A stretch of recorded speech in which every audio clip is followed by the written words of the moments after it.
she's hysterical. Her facial mouth, like she's got every pause, everything perfect. Well, Andrew, if I could just point something out, you won't mention any other comedians on the show except for Kevin Israel and Julius Scotti. That's it. We're the only ones. Look, Joey still can't be heard. No. Christ, Jesus! Thank God Almighty, I'm free at last. Look at him. He's going berserk. His head's going to explode. Hey, Joey, turn off your Bluetooth. You turn off your other devices. It's your microphone's going there. Unplug your speakers. You got the mute button on, Joe. Log off and go to bed. All right, we'll take care of this. Don't worry about it. You go make some popcorn or something, and we'll just say Joey was, I don't know what, in a plane crash earlier today. Look, he's got laryngitis. This is a first.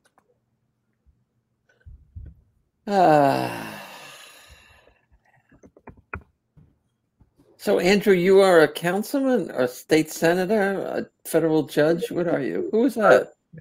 I don't know. I have no idea. Hey, John. Hey. I'm a member of the assembly. I came in right as I basically came in and then had 1 year with John, I think it was. And then that was it. So you're not an assemblyman anymore? I couldn't stand serving with Andrew, so I left. Exactly.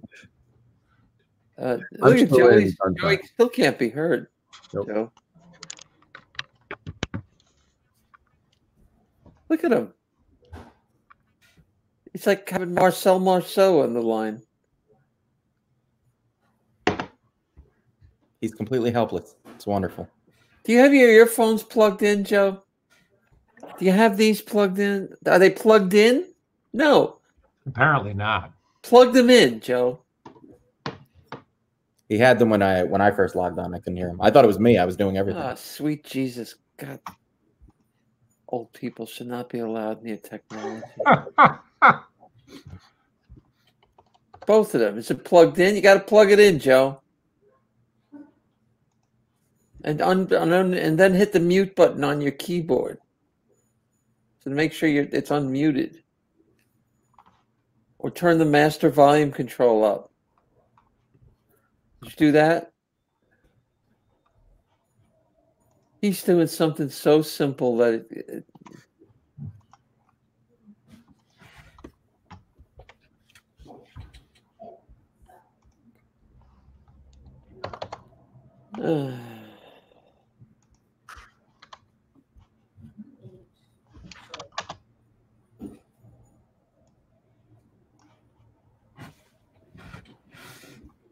Can you hear me now? Yes. What did you do? That's what I did. Okay. You had it muted, right? No, it was unmuted on my board, and then within the workings of this, it was not. So, hey, how are you? We have everybody here. I'm gonna click to go live at 7. Might be a little glitch on Facebook, but we are recording, so I'm going to post this recording. So I just want to introduce everybody else. We've got Kevin Israel, comedian, Andrew Zwicker, a representative. He's my assemblyman in the state legislature in New Jersey. John Wisniewski, a good friend and former gubernatorial candidate, former assemblyman, former state party chair. Can't hold the job. A lot of formers. Former heavyweight champion of the world. We've got Julius Scotti, who is a very funny comedian from America's Got Talent and from funny women of a certain age on Showtime. So looking forward to having a good conversation. I sent everybody a list of some of the stories that I thought, and I would imagine that what might dominate here is coronavirus. I mean, that's sort of been the. I didn't get that. Yeah, no, I emailed that to you. All right. But with a lot of links there. But we're going to get started in about a minute or so. Let me just see, and we'll see what happens. Hey, Joey, where is this on Facebook? It should be on my. It should be on the Facebook page group for Punchlines in Politics, but I'm having I might be having a problem with the streaming of this interconnected because StreamYard is getting an incredible number of shows like this that are coming on. So I've clicked a couple of times and I'm not sure if it's linked in yet, but I'm recording it and I will post it and kind of try to fix that glitch a little later on. But I'm trying to see. Let's just see. Yeah, it's important because my wife didn't believe I was doing this, and so I got to be able to prove to her that I'm actually doing something. I will send her the link. I will send Debbie the link, and I will verify it to the best of my ability. That's what I can do. But got about another 2 minutes. So one of the things that interesting is I did this show, Andrew, I think everybody here did the show when I was doing it as a podcast a few years back. And I have to say I really enjoyed doing that, getting a group of people together who had a perspective on New Jersey that was certainly very different. One of the people who did the show back then, Phil Murphy, did do the show, and that was his launching pad to where he is today. So I could see that. You think it's better for him? Thanks a lot, Joey. How sad.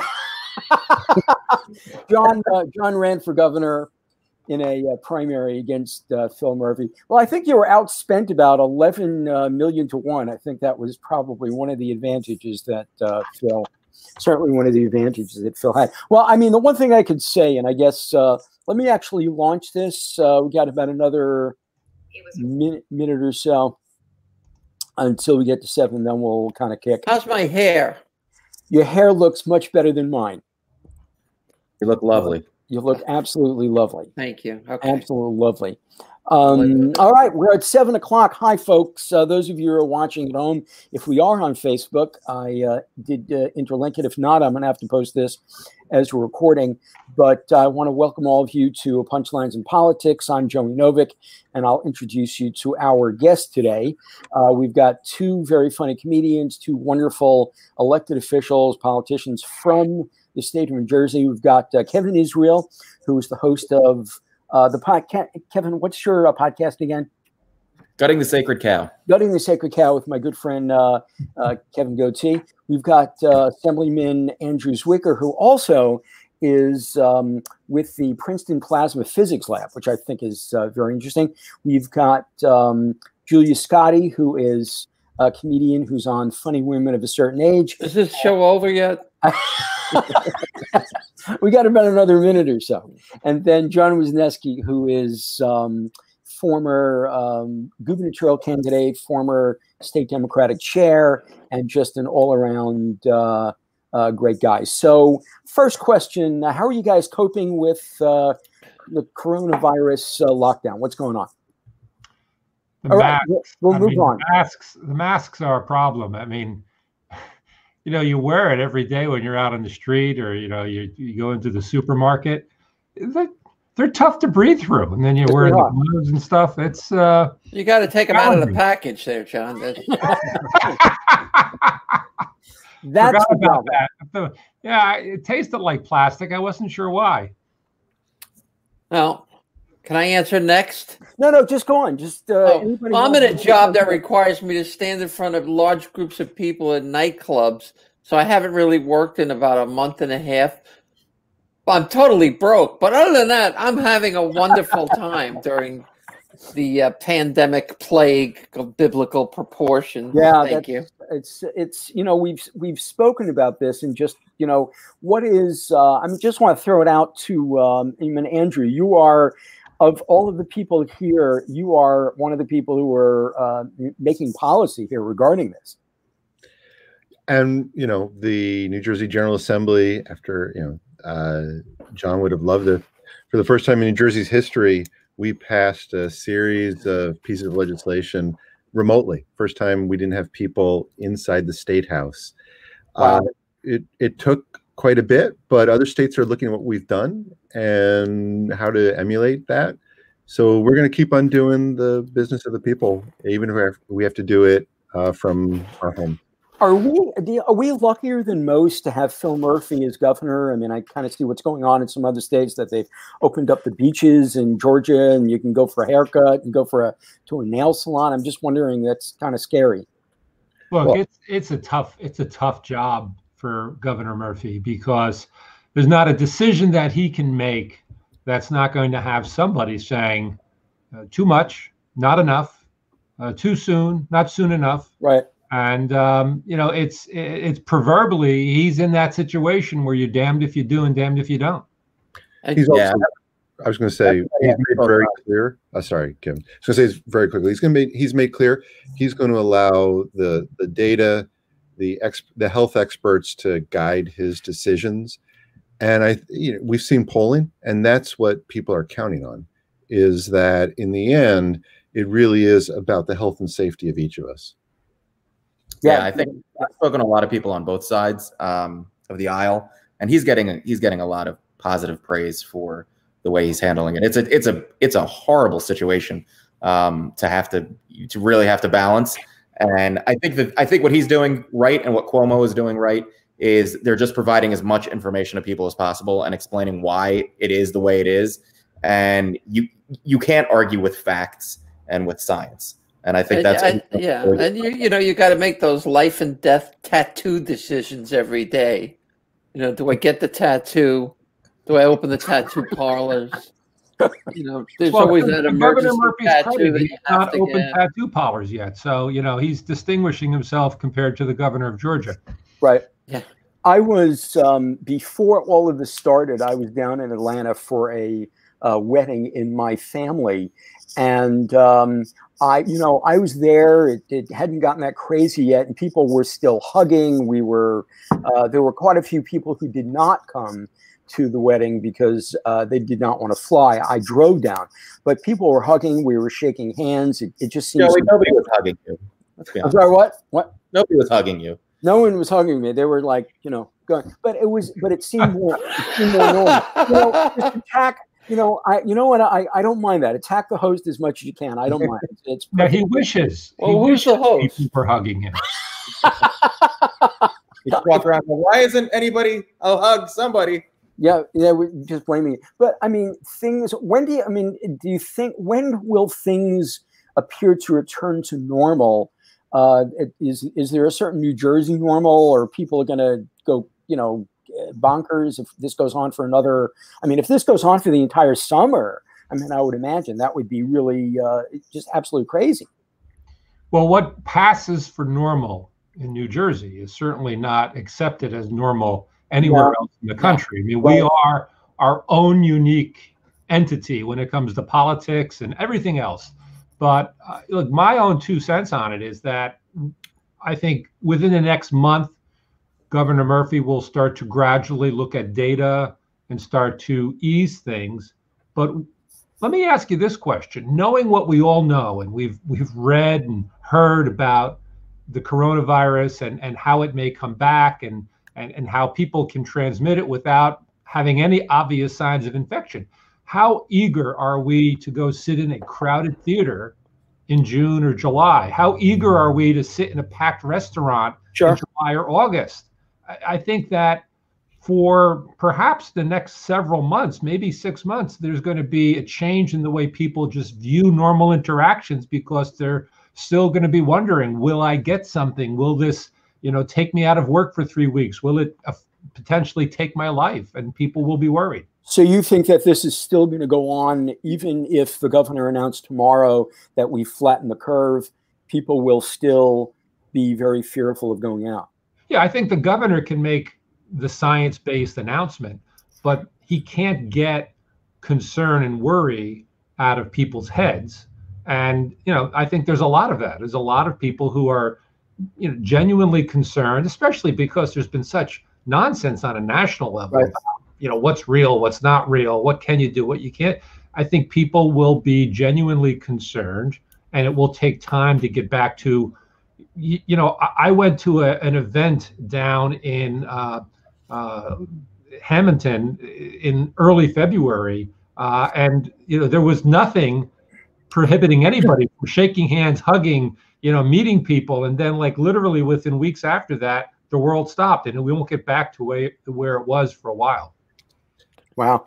I also think I was going to quickly say, you know, we see the unemployment numbers, which are staggering, just staggering, and so we're going to have to be creative. To John's point right now, I mean, a packed restaurant may not be possible, but can we spread the tables apart? Can we have any sort of event where we still can do social distancing? What are we going to do about the parks as the weather turns nice over the next week? So we're going to have to be very creative and figure out how we can do this safely. Yeah, in comedy, I mean, a friend of ours, Gary Delano, who's going to be on the show in a few weeks, he was a cruise ship act. I mean, he would do, I don't know, Julia, he would do like 30, 40, 50. Well, you find that funny. But he was a cruise ship. I mean, he would do cruise ships 30, 40 weeks a year. And he lost half his year of work. I mean, he just, you know, going down from zero, going down from his salary to zero. And Julius, you know, and Kevin know that you've lost all your stand-up work. Yeah, it's been horrible. I mean, I lost everything from April. You know, we had the special airing on Showtime. Yeah. We had all this workbook to head, you know, to capitalize on it. And gone. I spoke to my manager today. May is gone. You know. Yeah. What Julia is referring to is Julia was one of the stars on a special on Showtime called "Funny Women of a Certain Age," and they had several theaters that they were doing around the country. And before the coronavirus, those theater gigs were very lucrative for her. And you know, coming to the length of time that she's been doing stand-up. And having this notoriety, especially at that age, all these women, I mean, just completely gone, just like that. I don't know how quickly that'll be coming back. Now, somebody like me, as a stand-up comedian who never really had a full schedule anyway, this or a full head of hair. This is all full head of hair. This was not an issue for me. Seeing and it was kind of like working for Roger Paul. I know you'll enjoy that. They don't have any idea who. They have no idea what I'm talking about. No, but Joey. I mean, you know, given Joey's career, he's well experienced with social distancing. Just look at yes, he is. Right. Wow, Joey, even outside of show business, people know you. That's amazing. Well, it's I have that reputation. Well, I was walking in Hunter. I was taking an exercise walk, and you know, really? In the street. Yes, I was. Believe it or not, taking an exercise walk. And what did you go about 10 feet? I have video of that. No, this is turning into a roast. I love it. Yeah, there you go. And people were staying 10 feet apart from one another. I was thinking, oh my God, it's just like campaigning as a Democrat in my county. So in other words, it was Monday. It was just another Monday. Another Joey Monday. But to move on to a better subject of this, you know, the hospital workers, the frontline workers, even going, I'm assuming all of you have done some sort of shopping for food, and you go there and there are people there who are working there every single day, putting their own lives at risk. And these are not very highly paid people at all. I mean, we have people who are, you know, putting out fruit with gloves and they're on a regular basis. So I have to give, credit to those folks. Oh, absolutely. I mean, you know, even though with all the precautions they're taking now, they have the sneeze guard up in front of the cashier and everything. My daughter works at a supermarket. Oh, really? Yeah, she perfect timing too. But you know, she just moved back here from California, and I worry about her. You know, there's disgusting people out there. And the other thing that gets me, and I don't get it all, are these folks who are just denying that this is any different than a regular flu, and that any action that we're taking is sort of is an overly zealous response to all of this. I mean, who would be doing that? Who? I don't get that. I mean, Kevin, you're reading. There's always going to be idiots on any side of an issue, and there's always going to be the people that think they know better. And this is obviously, you know, the minute you cross a social crisis with an economic crisis, you're going to divide into two groups of people. And in this situation, we see people who are, you know, and look, people are, you know, jokes aside, people are rightfully scared. A lot of people, Julie and I both lost. I lost 35 gigs in the matter of a week. Wow. And it's, you know, it hurts, and there's people out there really suffering, but you also have to say, you know, for the greater good, number one, and do I want to take the risk? Do I want to go out there and take the risk? And the answer should be no. Like, we're going to find a way through this. We're going to get out on the other end, and then we're going to have to rebuild, and it's going to take a little while, but it's the right thing to do for us, for everyone else. But that's what's so infuriating about these people in California on the beaches, these people in Georgia. You know, you got to get your hair cut. I mean, you know, look at me. I need a haircut, but I'm willing to forego it, you know, for the good of the population. It's stunning. Andrew doesn't need a haircut. He's looking good. I want to know what he's doing. I don't know what you do look good, Andrew. You're cutting your hair, or it's just my wife cutting my hair. Oh, okay. That's all it is right now. I just throw in that, you know, there is really something bigger going on when the president of the United States suggests the ingestion of poison, and the number of calls into hotlines goes up. There's fear. There is, you know, everyone is so concerned about their safety, but there's also just been this continual attack on science and facts and the press, this systemic takedown of so many things that are just the foundation of free thought and democracy. And to me, that's what we're seeing right now on top of this, is an economic crisis, a health crisis, and a systemic attack on facts. But, you know, along those lines, Andrew, I mean, if you think about what we've watched, you know, take President Trump out of it, but, you know, his advisors, right? You've got Dr. Fauci, who's doing a good job, and Dr. Birx, but there are occasions during the press briefings where they have had to basically not tell the truth. They've had to pull their punches. There are things that are said that, if you were on that stage, Andrew, somebody asked you a question, you say, wait a minute, that's just outright false.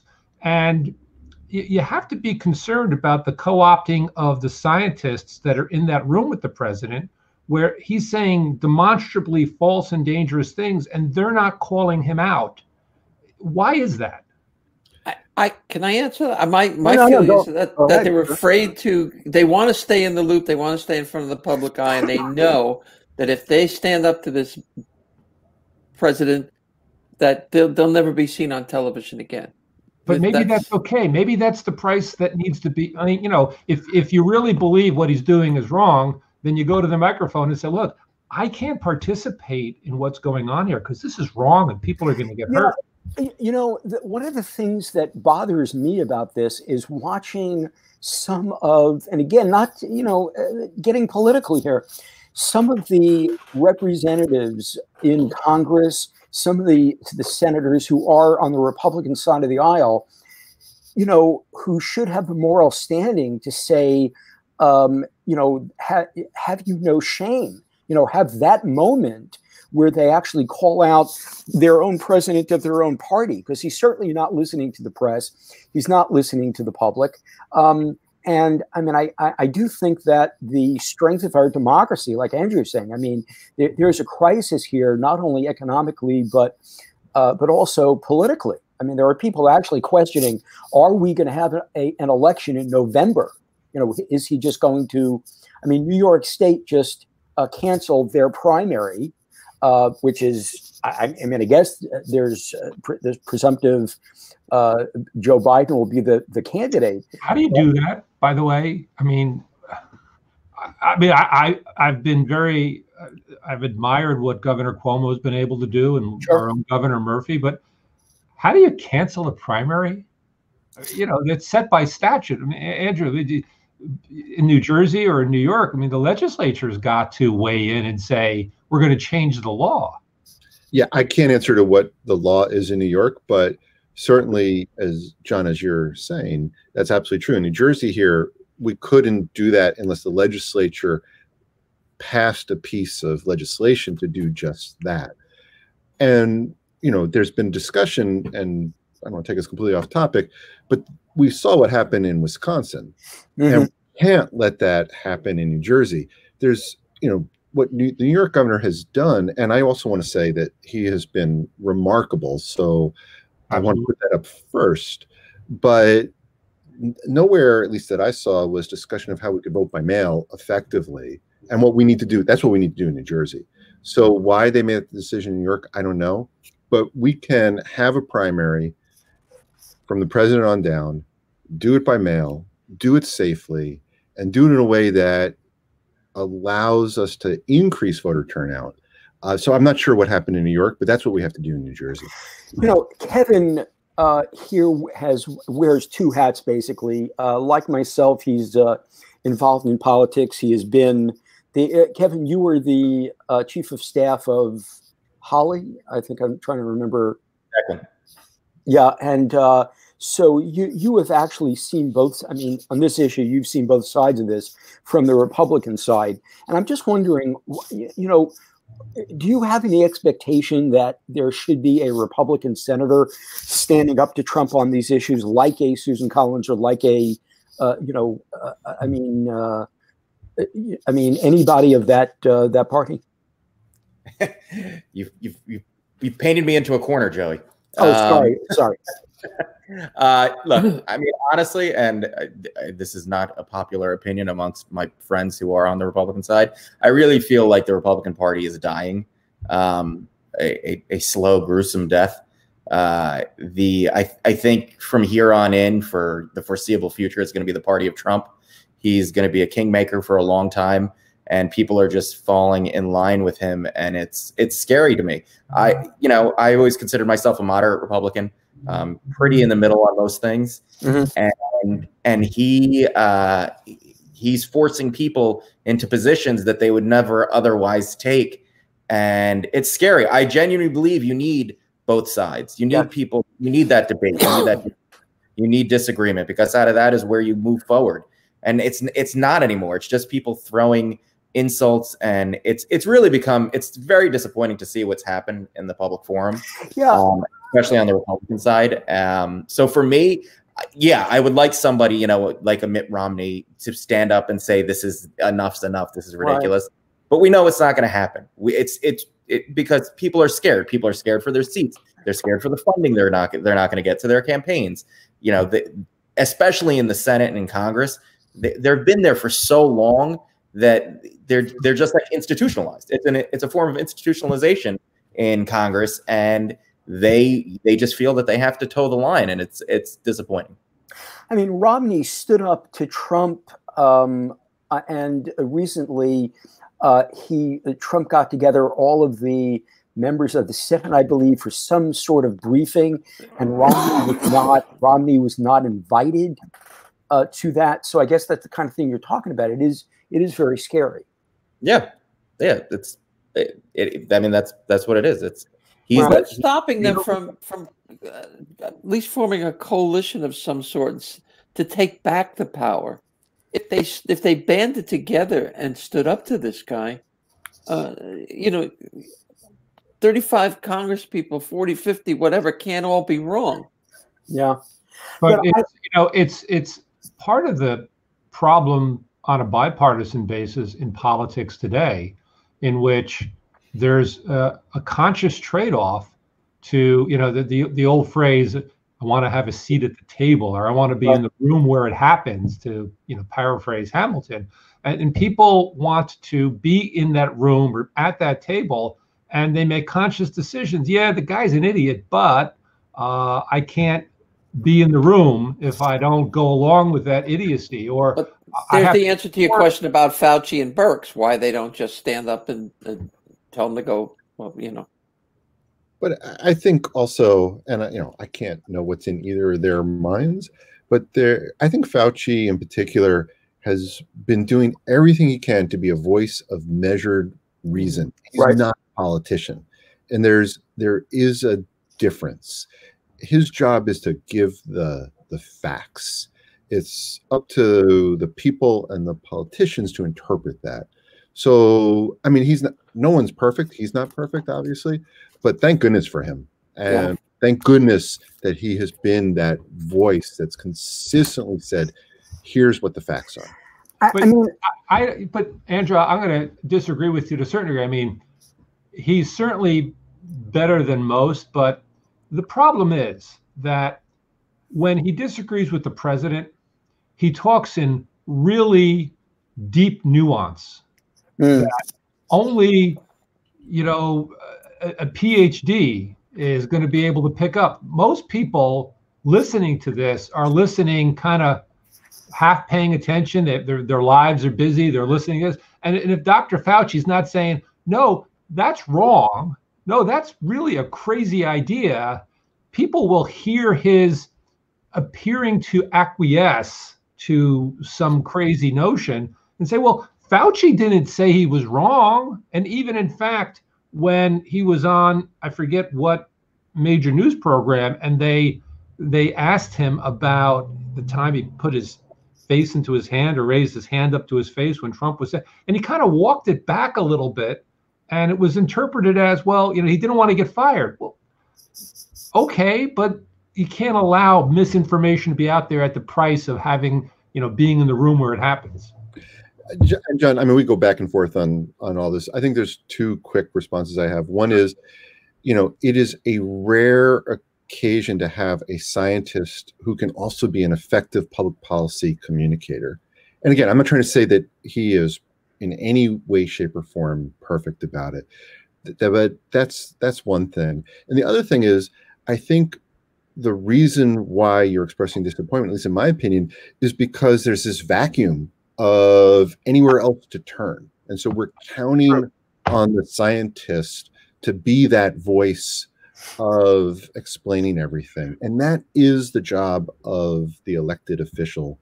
But again, right, I'm not saying he's perfect, but we need him to do so much more than he signed up to do because of what we just talked about before. You're right. Nobody else is doing it.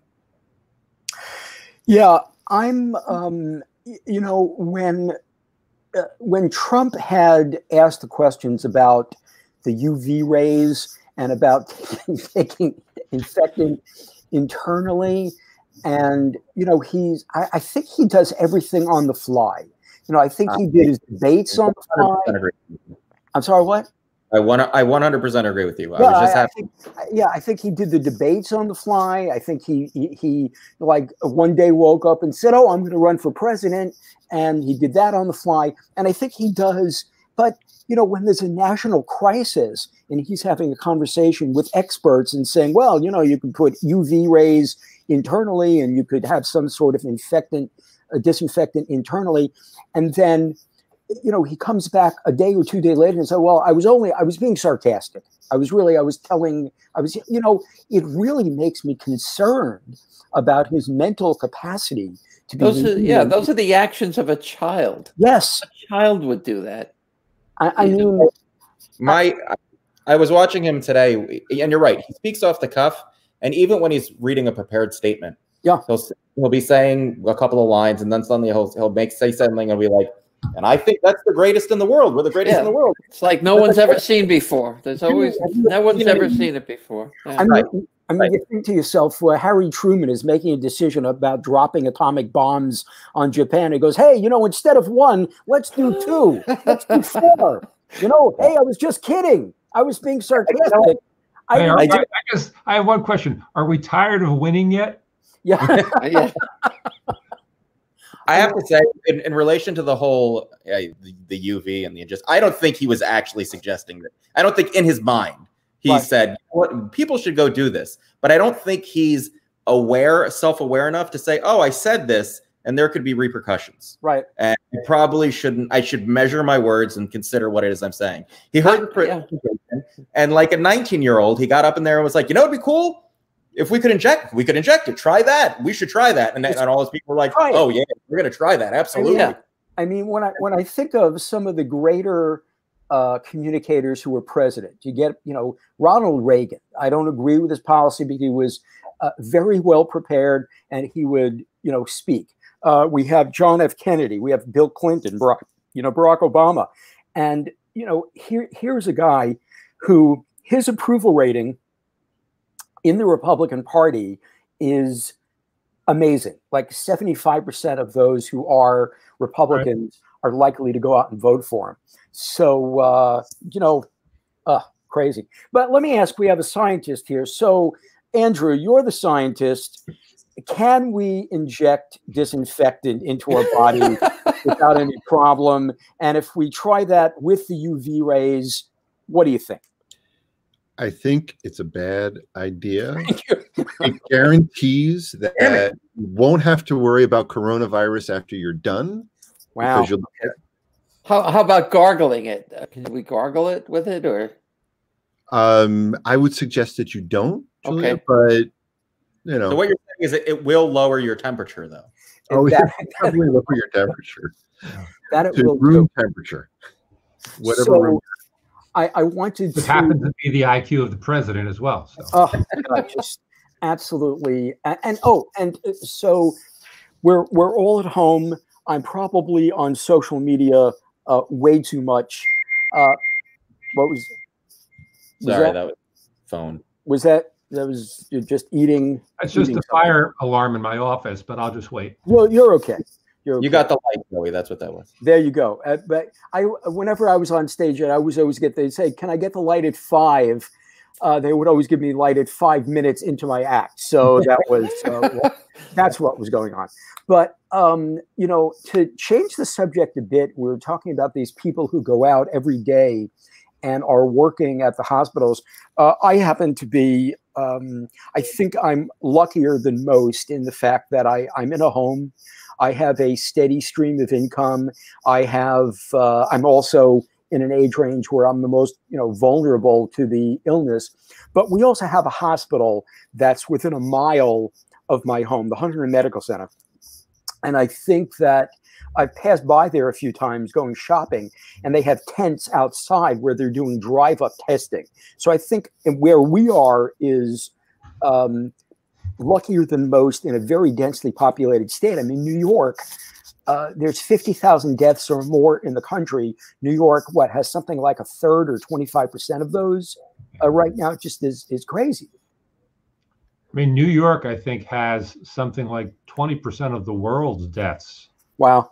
I mean, it's just, and look, I thought Governor Cuomo made an excellent point, and it applies in New Jersey, by the way. Right. But, when you have one of the world's busiest international airports and people are flying into JFK from all points around the globe, especially Europe, I mean, huge hub for European traffic.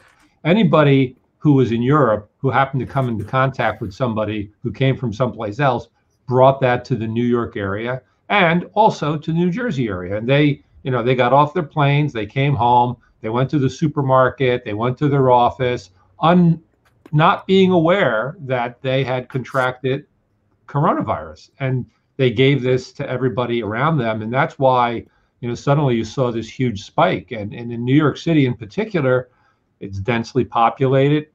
You have a lot of people there from overseas because it is, an international financial capital. Right. It's just that's the consequence of the global economy that we have. And people travel all over the world, and something that happens in Asia makes its way to North America relatively quickly.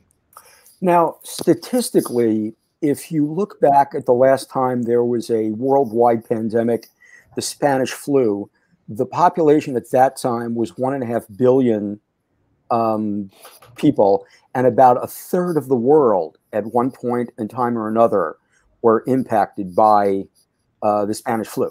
I mean, that just, again, boggles my mind. 500 million people. I'm sorry, Andrew, you're going to say something. I'm going to say, I think it was in the Wall Street Journal. People are forgetting. I mean, that's what everyone talks about is the Spanish flu. People are forgetting in the 1960s there was a Hong Kong flu, right? And it was worldwide. There were pictures of office workers in the United States with masks on, but not necessarily social distancing. And it came back in the fall and winter with a vengeance. And that is the troubling thing here, is that we've got to figure out how we're going to start to restart the economy, how to put Kevin and Julia back to work. Along with that bill. All right, I'm working on it. But how do we do that so that, and I think John talked about this, you know, restaurants and theaters and grocery stores and everything else, how do we do that so it doesn't come back and, you know, from a flat curve that we talk about, pick up again? That's I think, Andrew, that's an excellent point. And I think this is where, you know, the world will change in subtle ways that we don't yet anticipate. But, you know, I think some of us are old enough to remember when you bought a bottle of Tylenol at one point in the store, there was no shrink wrap seal around the cap, because who would do something like tamper with a drug until it got tampered with? And now Tylenol, Advil, all of these things have shrink wraps. Now I see ads on TV. You can have your pizza delivered and the pizza box is sealed so that you can know that nobody's touched it on the way over. And so there's going to be this entire small part of the economy generated with assuring people that there has been every effort taken to make sure that they can't run into an accidental infection. So, you know, when you go into restaurants now, will they hire somebody? Will there be a new staff member whose job it is to go with a bottle of disinfectant and wipe down surfaces so that the customers see that somebody's doing that? You know, I have been shopping. Rosie is not able to walk very well. She actually had to cancel scheduled knee surgery. So she was going to have a knee replacement, which has now been thrown into the future. So I've been going out and I do shopping at Stop and Shop at 7 in the morning because they have like a senior time period. So I use my fake ID and I shop for over 55. And then I go right after that, I go to Costco. Now, Costco has everything set up almost in this very militaristic fashion. You walk in, one entrance, they actually have somebody wiping down the cart that is being handed to you, which is incredible. They have markings all over the store to tell you what is 6 feet away. And then when you check out, where you used to have to put your own bags and, you know, your own groceries, they actually have people putting, that's the best part, is I no longer have to pack my own groceries at Costco. But they have plastic around everything, you know, big plastic panels. And I definitely miss the free food. I mean, I love the free food. I love the $1.50 hot dogs, which I miss. I know Kevin does a bit about that. But I have to say, Costco has really done phenomenally well. I think the best out of all of the places that I have. So I haven't been out seen too many other places other than that. Does this seem familiar to you? It sort of reminds me a little bit of when the AIDS crisis hit, right, back in the 80s, you know, and nobody knew how it was contracted, and you know, literally people were not touching each other. They just it's kind of like that, I think, and I think once it peaks, you know, the fear peaks. It will, just like the virus, it will level off, and eventually we will get back to normal. But you're right; it's going to take at least a year. I think. I do agree.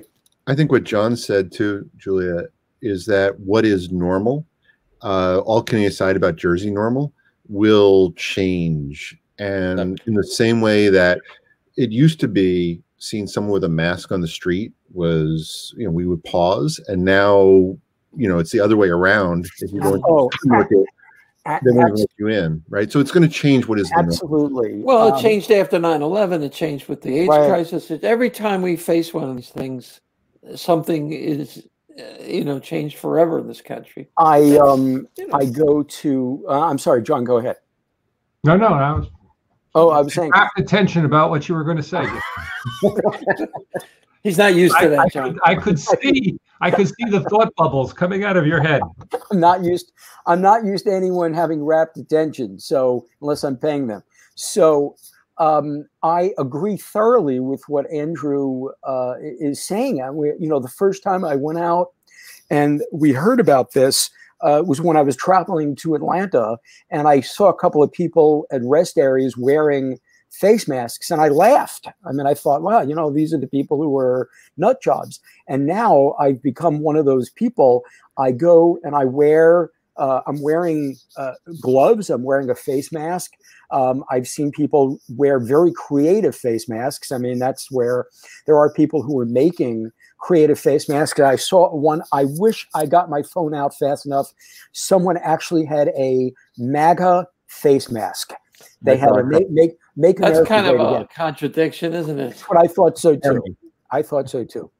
So I hear that really go back to shaking hands. Speaker Coughlin was saying that when the assembly does it back in session, they're going to be practicing social distancing and safe voting. And so instead of using the electronic tote board, members will now be given face masks, one that says I, one that says no. Change, John, that's funny. That is you change your face mask. That is very good. That is very good. One for abstain too. So no, I appreciate that. It's interesting in getting together. Two people from politics, two people from comedy. John and Andrew, talking about that seat at the table. For years have administered policy in so many areas of New Jersey, and very different backgrounds. Andrew, as I mentioned, is an educator, and he's with, as Rush Holt was, the Princeton Plasma Physics Lab. John was the chair of the Assembly Department of Transportation Commission, I guess, the Transportation Committee. I'm sorry, John. The Transportation Committee. Yeah, Transportation Committee. And right, and so different in their approach. But I'm just wondering, is there anything that's going on in New Jersey that we should be paying attention to right now that we're not, because every available brain cell is being just sucked up by the coronavirus in Trenton? I mean, that seems to be where all the policy is being made right now. I think that we ought to pay very close attention to all of the small businesses that we have come to accept, right, almost as a matter of course, that unfortunately won't be with us when we get back to whatever is normal. I mean, I was talking to a business leader in South Amboy, one of the towns that I had represented when I was in the legislature, and he was talking about all of the shop owners, the small business owners on Broadway, and they had all applied for the Paycheck Protection Program, and none of them had gotten it, which means that the pizzeria and the diner and the gift shop and all of those aren't able to keep their staff on. At a certain point in time, they can't pay the rent. And notwithstanding, I understand what the governor tried to do in terms of residential, but for commercial leases, those landlords are going to have to make decisions. And there's going to be a lot of changes from things that we've come to accept. The nice little hardware store that's been very convenient. Will they survive? Hard to say. There's been 800,000 plus unemployment claims just in New Jersey in the last weeks. To John's point, it's just devastating. And what that new normal is, how we help small businesses, is going to be utterly crucial. I completely agree with everything John is saying. Yeah, and I don't know what the world of comedy and performance will look like even a year from now, because even if we flatten the curve, as John mentioned earlier, will people feel safe going out to a comedy club? Will people feel safe going out to a movie theater and sitting near someone? That's a very big question.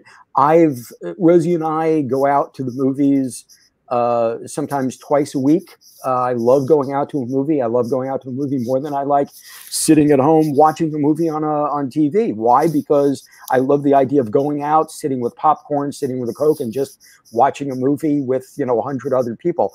That will definitely change. And I'm not.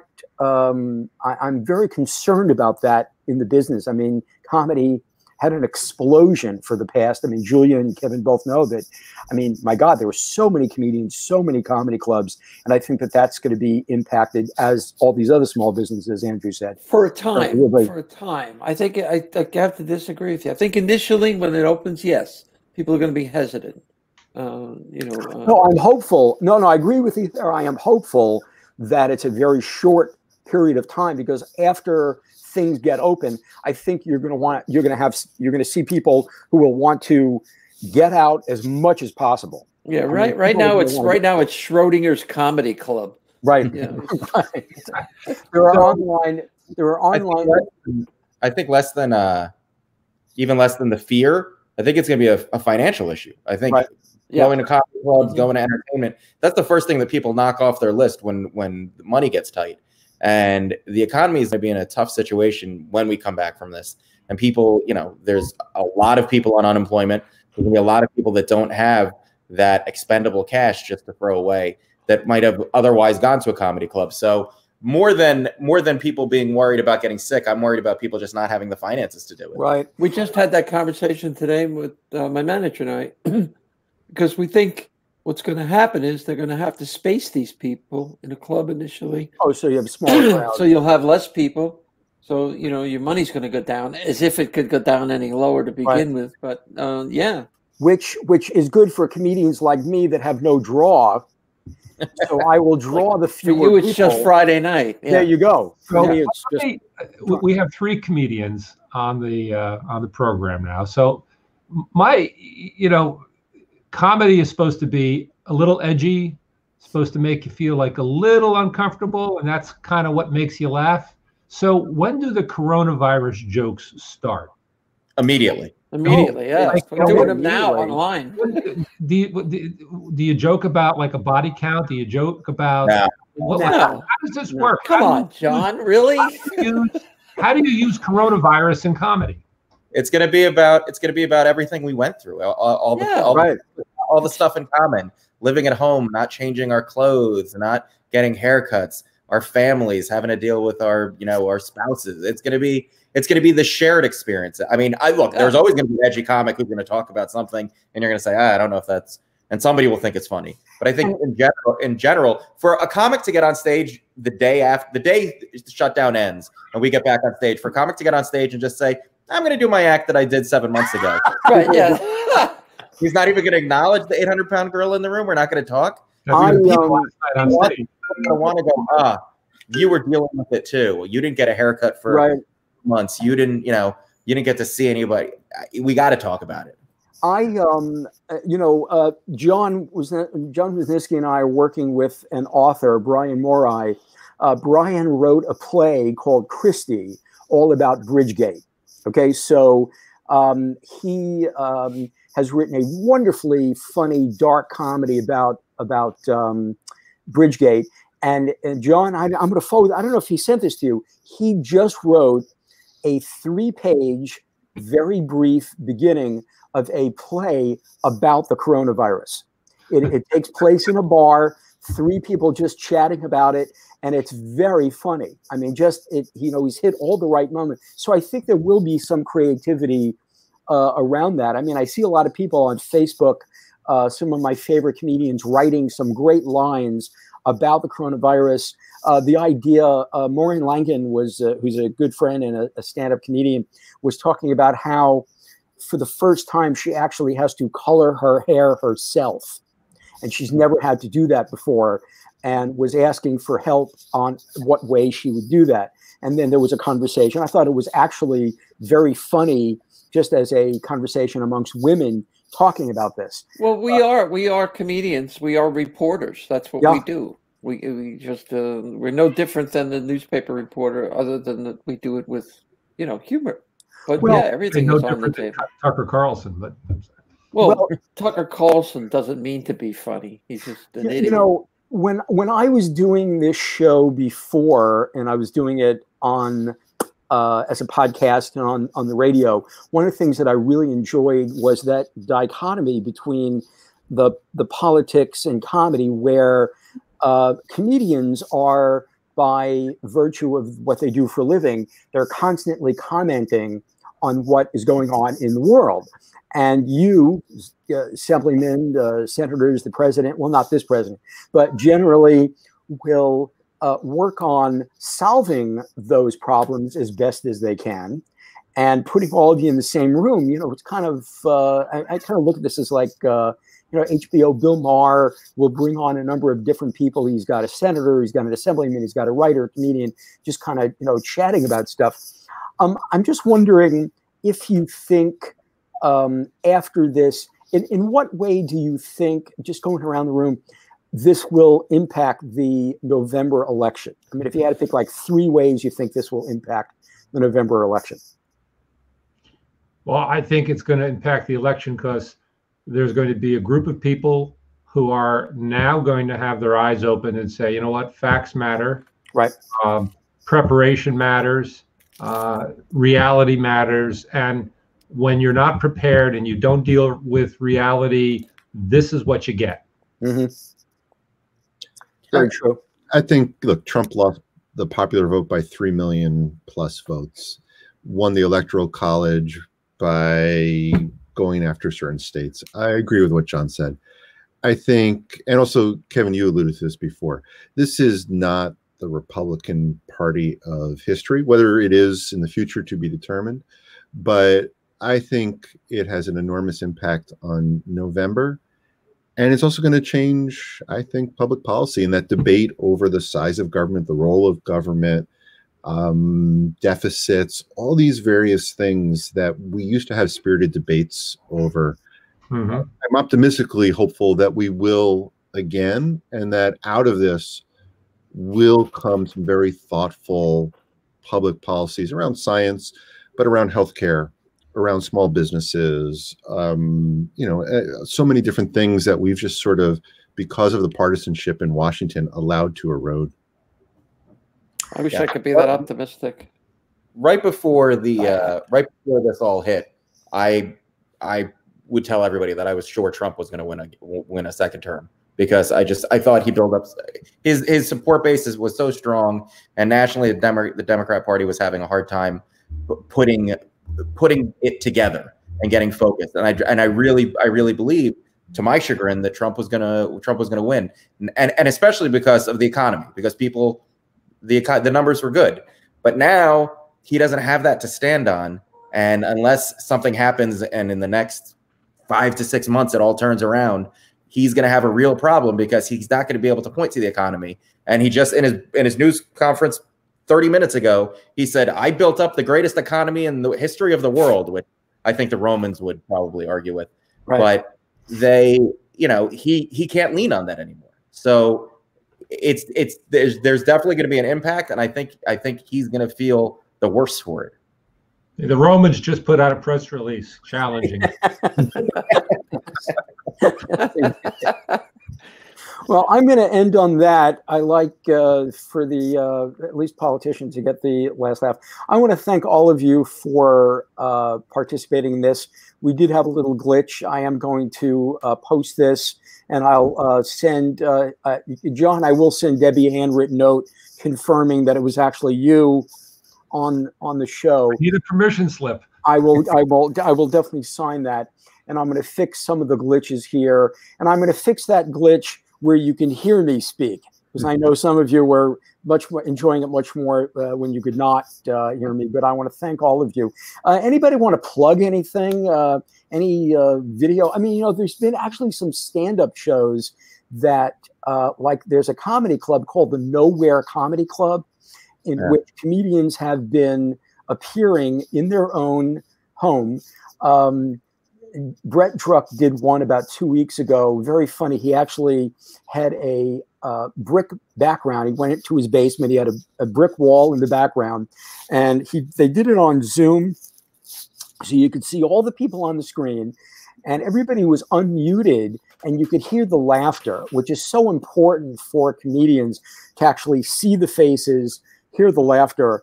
Someday in my career, I will be able to hear the laughter of an audience, which I'm going to continue. I'm going to continue to work on that to actually be funny. I don't think you have that much time left, Joe. I want to plug. Andrew Zwicker did a stand-up routine, and I hope that there's a video of it. Somerset County chairwoman, Peg that's right. Right. The funniest politician, and Andrew was really, really good. I mean, for the three of you, I just would be, if this politics thing doesn't work out for Andrew, I think he's going to give you guys a run for your money. Welcome to Andrew. What I learned is know your audience. You know this.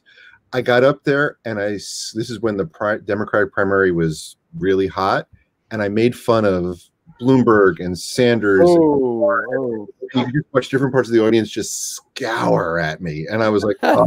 So for my comedian friends here, I had booked Eddie Brill to work that gig. They'd seen Eddie Brill at Caroline's.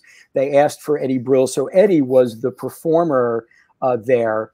And he came back. He was a little bit concerned, doing in front of a political crowd, but he said he had a great time. And he said there's one guy who was a scientist who stood up. No, I'm just kidding. He didn't give me any feedback at all. Anyway.